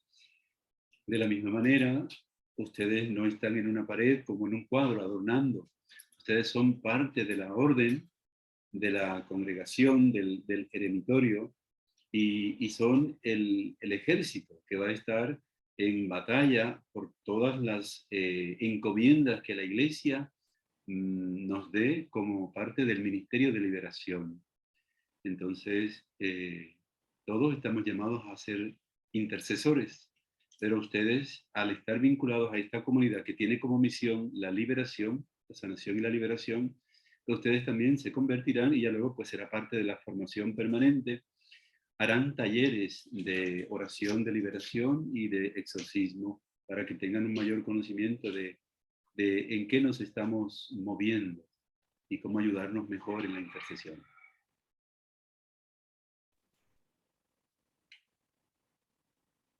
Hay otra pregunta, Fray. ¿Existe la posibilidad que como laico te certifiques en dirección espiritual y así colaborar con la misión?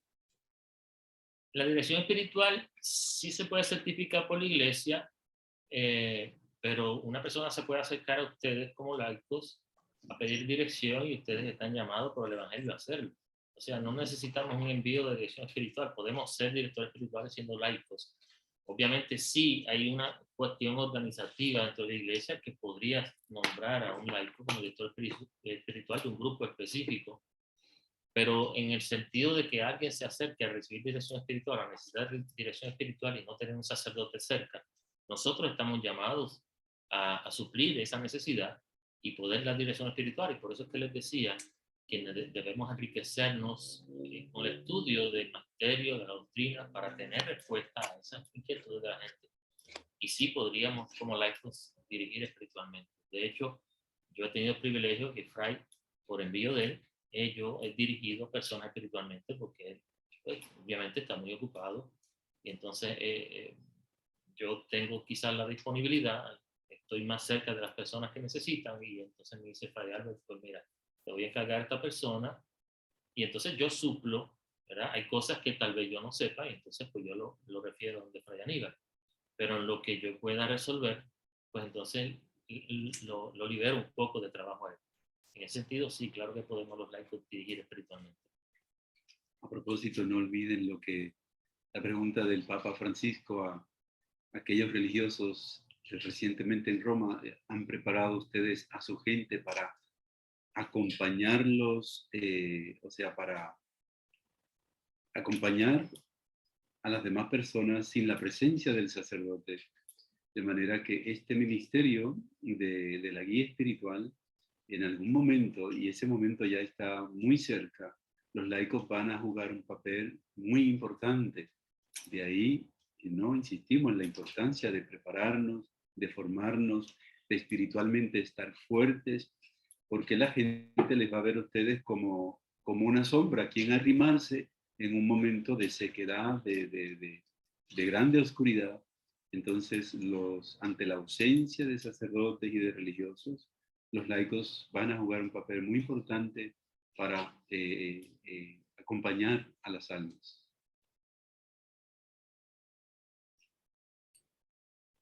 Luis, ¿quieres comentar? Sí, paz y bien. Santa alegría.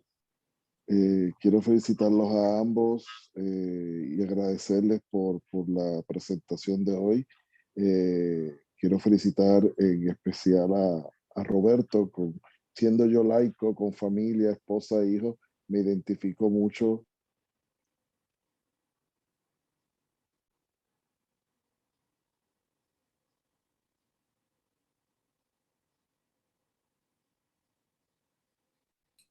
Se fue el audio, Luis. Ese fue el audio de Luis, sí.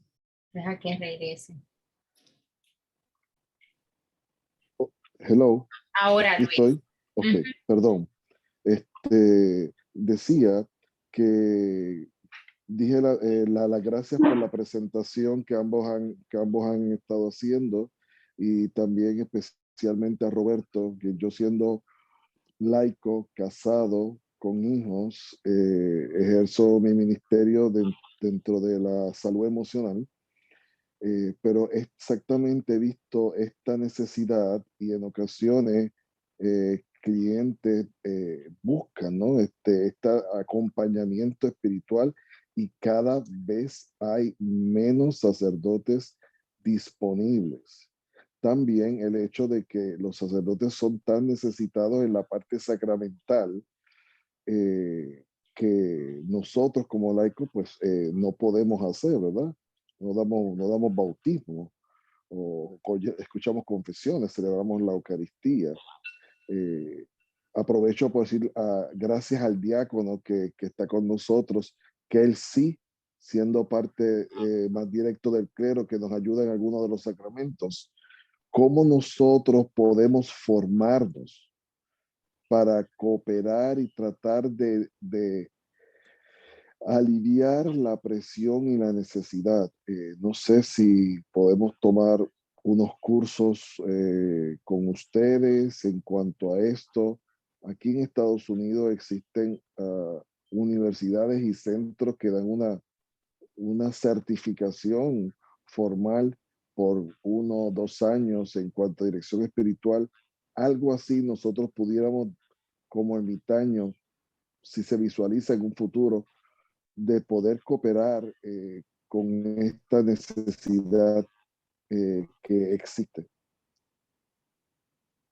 Bueno, yo tengo entendido que sí. De hecho, aquí hay 2 institutos teológicos que dan cursos de espiritualidad.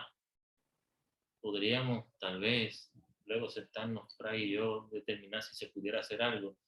Pero yo entiendo que sí, porque la necesidad está y va a ser más apremiante a medida que pase el tiempo. Pero te corrijo que bautismo sí podríamos hacer. Los laicos podríamos bautizar en caso de necesidad. De hecho, no necesitamos ni ser católicos para poder hacerlo. Eso dice la doctrina. En caso de emergencia se podría hacer. Así que, pero sí, la dirección espiritual podríamos a futuro buscar la posibilidad de quizás hacer algún curso donde pudiéramos certificarnos para dirección espiritual. La información la tenemos, la experiencia la tenemos, falta pues, entonces, pues nada, plantear la posibilidad de hacer algún curso y que sea algo oficial y entonces tener ese envío. Eso yo entiendo que se podría hacer.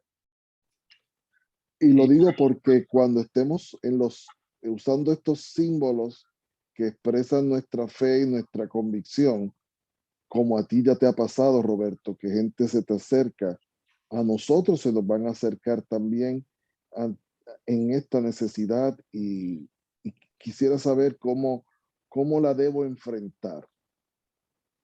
Mira, debes enfrentarlo con la mayor de las humildades, sabiendo que es el Espíritu Santo y no tú. Cuando la gente se acerca a mí, se acerca por el sacramental, no se acerca por Albert, se acerca por el sacramental, no porque sea un fraile, porque ven presencia de iglesia. Yo tengo que estar muy claro en eso, porque si no me voy a llenar de soberbia. Así que estas cosas se enfrentan con humildad y mucha oración. Hay que pedir mucha inspiración, hay que pedir mucha gracia al Espíritu Santo para nosotros poder ser entes de ayuda a estas personas sin que eso suponga que yo tengo algo, que esto estoy alimentando mi ego. No, no, no. Dios me está utilizando, es Dios quien está obrando, yo me dejo utilizar. No puedo pretender que yo sé algo y que yo voy a hacer algo y que yo voy a lograr algo. No, es Dios quien lo hace, por medio mío. En la medida que yo tenga los pies en la tierra, el corazón en el cielo y sea humilde, lo demás lo dejamos en manos de Dios. Bien, en este momento preciso nosotros estamos recibiendo una formación, es con el carácter de intercesores. Ahora ustedes necesitan obviamente hacerlo desde el principio, un taller de intercesores, entonces lo podemos contactar, lo dan desde México en español, los mismos que dan en Roma, que Luis Raúl y yo los hicimos en algún momento, pues ya se están dando desde México y específicamente para laicos que asisten a los exorcistas. Entonces, en adelante, ya les comunicamos cuando se dé un taller para intercesores que quieran empezar desde cero, pues entonces les vamos a motivar y ya planeamos el grupo y hacen el curso vía Zoom. Así es que al pendiente y esperar el momento de Papá Dios. Padre, perdone que lo interrumpe, pero nosotros comenzamos el lunes un curso de la Renovación Carismática Católica Dominicana de su equipo nacional. Se llama Curso Diplomado en Acompañamiento Psicoespiritual y va a ser por Zoom los lunes de 8 en adelante. Me parece que son 2 horas y va a tener también un certificado de la Universidad de Panamá, entiendo yo, porque está ligado a profesores de esa universidad. Así que puedo compartir el enlace si les interesa a los que estén interesados en anotarse. Lo que cuesta es como $25, algo así. Así que es una buena oportunidad, por lo menos para comenzar con los tópicos básicos. Muy bien, me parece muy providencial, así es que aquellos que ya estén inquietados y tengan la oportunidad de hacerlo ahora, pero sepan que estos son cursos cíclicos, lo vuelven a dar, si ahora tal vez es muy pronto, pero el que esté disponible y quiera tomarlo, pues ya, o sea, la iglesia se está preparando para los momentos más difíciles que van a venir y vuelvo a insistirles, los laicos jugarán un papel muy importante para poder acompañar a la iglesia en ausencia de sacerdotes. Pues vamos a ir terminando, ya son las 12, empezamos el Regina Coeli y nos despedimos entonces hasta la próxima. Reina del cielo, alégrate, porque el Señor a quien mereciste llevar, resucitó según su palabra. Ruega al Señor por nosotros. Goza y alégrate, Virgen María, porque verdaderamente ha resucitado Dios. Oremos, oh Dios, que por la resurrección de tu Hijo, nuestro Señor Jesucristo, ha llenado el mundo de alegría. Concédenos por intercesión de María nuestra Madre llegar a la gloria de la resurrección. Por Jesucristo nuestro Señor. Amén. Gloria al Padre y al Hijo y al Espíritu Santo. Como era en el principio, ahora y siempre, por los siglos de los siglos. Amén. Gloria al Padre y al Hijo y al Espíritu Santo. Como era en el principio, ahora y siempre, por los siglos de los siglos. Amén. Gloria al Padre y al Hijo y al Espíritu Santo. Como era en el principio, ahora y siempre, por los siglos de los siglos. Amén. Bueno, yo le envié a Arlene la plática. Si a alguno le interesa, pues ella entonces la va a compartir en el chat.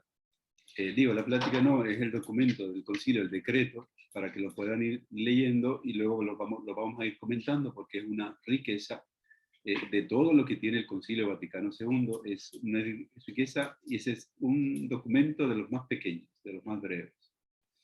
Pues le bendigo, agradezco a Albert por estar con nosotros en este día y compartir con ustedes su experiencia y les animo a seguir perseverando. Y en cuanto al hábito, nosotros necesitamos las medidas de ustedes para mandar a hacer el hábito y luego decirles cuánto va a costar el material y el trabajo. Entonces, como son cerca de 40 capuchos que hay que hacer, pues hay que empezar ya a trabajar en ellos.